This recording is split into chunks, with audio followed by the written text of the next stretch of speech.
Friends, welcome to all in one mix. आज हम सब पढ़ेंगे क्लास 9 हिंदी का चैप्टर 4 सावली सपनों की याद। तो इस चैप्टर के क्वेश्चन आंसर देखेंगे। फर्स्ट क्वेश्चन है, किस घटना ने शालिम अली के जीवन की दिशा को बदल दिया और उन्हें पक्षी प्रेमी बना दिया? तो सालिम अली के जीवन की ऐसी कौन सी घटना थी जिससे उनके जीवन की जो दिशा थी वो चेंज हो गई और वे पक्षी प्रेमी मतलब बर्ड लवर बन गए? तो आंसर देखते हैं। एक बार बचपन में सालिम अली की एयर गन से एक गौरैया घायल होकर गिर पड़ी।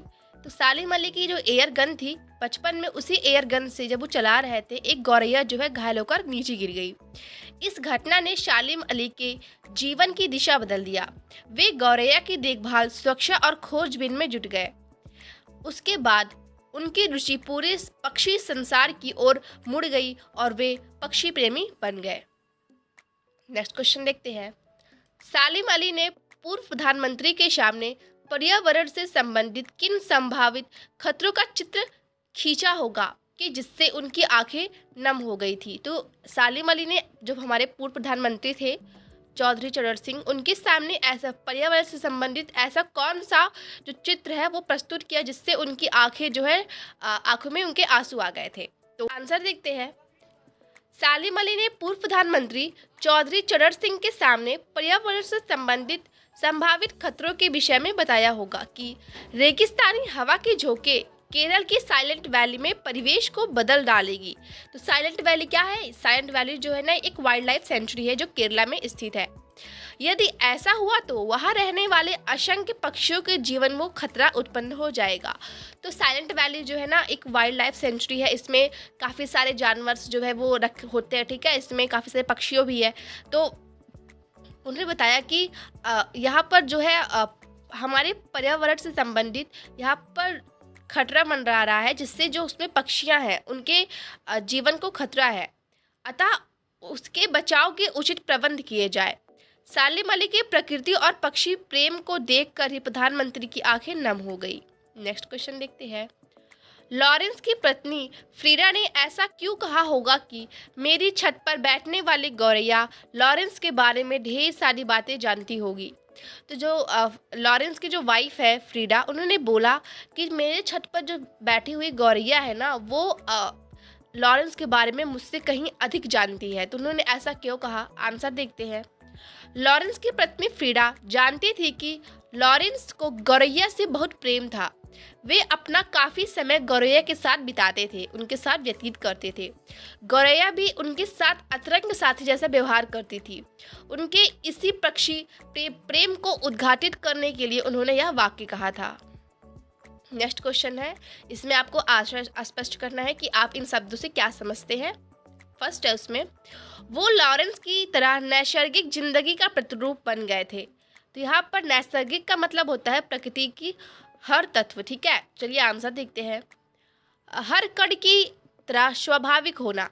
अंग्रेजी के प्रसिद्ध उपन्यासकार लॉरेंस का प्रकृति से गहरा लगाव था। तो यहाँ पर जो लॉरेंस है उनका जो है ना प्रकृति से काफ़ी ज़्यादा लगाव था। वो भी जो है नेचर लवर थे और उनका मानना था कि हमें प्रकृति की ओर लौटना चाहिए। ठीक उसी प्रकार सालिम अली भी पक्षी से गहरा लगाव रखते थे। इन्होंने प्रकृति संबंधी अनेक नए रास्तों को खोजा। यही कारण है कि लॉरेंस की तरह स्वाभाविक जीवन का प्रतिरूप बन गए थे। नेक्स्ट क्वेश्चन देखते हैं। कोई अपने जिस्म की हरारत और दिल की धड़कन देकर भी उसे लौटाना चाहे तो वह पक्षी अपने सपनों के गीत दोबारा कैसे गा सकेगा? तो यहाँ पर जिस्म मतलब होता है शरीर। तो कोई अपने शरीर की जो हरारत है ना उसको देकर, या फिर अपने दिल की जो हमारा हार्ट है उसकी जो धड़कन है उसको अगर उसको देकर उससे लौटाना चाहे तो वह जो पक्षी जो है ना अपने सपनों के गीत जो है दोबारा वो कैसे गा सकेगा? तो इसका अर्थ क्या है? तो लेखक प्रस्तुत कथन के माध्यम से यह बताना चाहता है कि सालिम अली रूपी पक्षी की मृत्यु हो चुकी है। उनके सपने मौलिक थे। वैसा पक्षी प्रेमी अब इस दुनिया में दोबारा जन्म नहीं लेगा। आशा यह है कि जैसे सालिम अली पक्षियों की हिफाजत के प्रति समर्पित थे, वैसी कोशिश करके भी उनके समान किसी पक्षी प्रेमी को उत्पन्न नहीं किया जा सकता। इस कथन से पूरा तात्पर्य यह है कि सालिम अली जैसा इंसान पृथ्वी पर शायद ही कभी जन्म ले। नेक्स्ट क्वेश्चन देखते हैं। सालिम अली प्रकृति की दुनिया में एक टापू बनने की बजाय अतः सागर बनकर उभरे थे। टापू मतलब होता है आइलैंड। तो यहाँ पर देखो इसका आंसर, सालिम अली प्रकृति के खुले संसार में खोज करने के लिए निकले। उन्होंने स्वयं को किसी भी सीमा में कैद नहीं किया। वे एक टापू की तरह किसी स्थान विशेष या पशु पक्षी विशेष से नहीं बंध गए। उन्होंने अथाह सागर की तरह प्रकृति में जो अनुभव आए उन्हें संजोया। उनका कार्य क्षेत्र बहुत विशाल था। तो यहाँ पर जैसे कि सागर की कोई सीमा नहीं होती है, वैसे जो सालिम अली है ना, वो जो भी अपना काम करते थे उसमें मन लगा के करते थे। उनके मन की कभी कोई सीमा नहीं होती थी। तो अनन्य मतलब होता है यहाँ पर बहुत बड़े नेचर लवर, ठीक है। और यहाँ पर ना वो एक वर्ल्ड विचार, मतलब जैसे कि इतना बड़ा विचारक कोई और नहीं हो सकता, शायद ही कोई ऐसा व्यक्ति हो जो पृथ्वी पर जन्म ले उनकी तरह। नेक्स्ट क्वेश्चन देखते हैं। इस पाठ के आधार पर लेखक की भाषा शैली की 4 विशेषताएं बताइए। तो सावले सपनों की याद नामक पाठ की भाषा शैली संबंधी विशेषताएं निम्नलिखित है। पहला, उर्दू तद्भव एवं संस्कृत। तो इस पाठ में उर्दू तद्भव और संस्कृत शब्दों का समिश्रण है। उर्दू शब्द का प्रयोग इस पाठ में किया गया है, जैसे कि जिंदगी, परिंदा, खूबसूरत, हुजुम, खामोश, सैलानी, ठीक है। नेक्स्ट है, संस्कृत शब्दों का प्रयोग भी इस पाठ में किया गया है, जैसे संभव, अंतहीन, पक्षी, वर्ष। इस पाठ में आम बोलचाल की भाषा का भी प्रयोग हुआ है, जिससे भाषा सहज और सरल हो गई है। उदाहरण शैली का प्रयोग किया हुआ है और अलंकारों का भी प्रयोग हुआ है। नेक्स्ट क्वेश्चन है, इस पाठ में लेखक ने सालिम अली के व्यक्तित्व का जो चित्र खींचा है उसे अपने शब्दों में लिखिए। तो आंसर देखते हैं। सालिम अली अनन्य प्रकृति प्रेमी थे। अनन्य मतलब होता है ना बहुत बड़े नेचर लवर। तो जो सालिम अली थे वो एक बहुत बड़े नेचर लवर थे, प्रकृति प्रेमी थे। उन्हें पक्षियों से विशेष प्रेम था। लेखक के शब्दों में उन्हें उन जैसा वर्ड वाचर शायद कोई हुआ हो। यहाँ पर वर्ड वाचर मतलब होता है इतना बड़ा विचारक कोई और नहीं हो सकता सालिम अली के अलावा। वे हमेशा आंखों या गलों में दूरबीन लटकाए रहते थे। उन्हें दूर आकाश में उड़ते पक्षियों की खोज करने का तथा उनकी सुरक्षा के उपाय खोजने का असीम भाव था।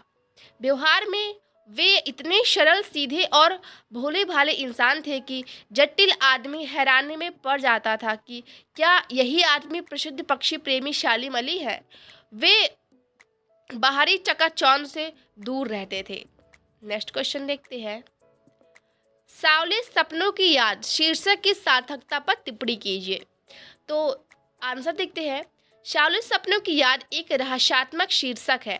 इसे पढ़कर पाठक जिज्ञासा से आतुर हो जाता है कि कैसे सपने, किसके सपने, कौन से सपने, यूं सावले सपने क्यों हैं, कौन इन सपनों की याद में आतुर है आदि। तो इस पाठ में सावले सपने मनमोहक इच्छाओं के प्रतीक है। ये सपने प्रसिद्ध पक्षी प्रेमी सालिम अली से संबंधित है। सालिम अली जीवन भर सुनहरे पक्षियों की दुनिया में खोए रहे। वे उनकी सुरक्षा और खोज के सपनों में खोए रहे। ये सपने हर किसी को नहीं आते। हर कोई पक्षी प्रेमी में इतना नहीं डूब सकता। इसलिए आज जब सालिम अली नहीं रहे तो लेखक को उन सावले सपनों की याद आती है जो सालिम अली की आंखों में बसते थे। यह शीर्षक सार्थक तो है किंतु गहरा रहस्यात्मक है। चंदन की तरह घिस घिस कर इसके अर्थ तथा प्रभाव तक पहुंचा जा सकता है। So friend, thank you for watching this and don't forget to like and share the video. Next video chapter 3 पर आएगा।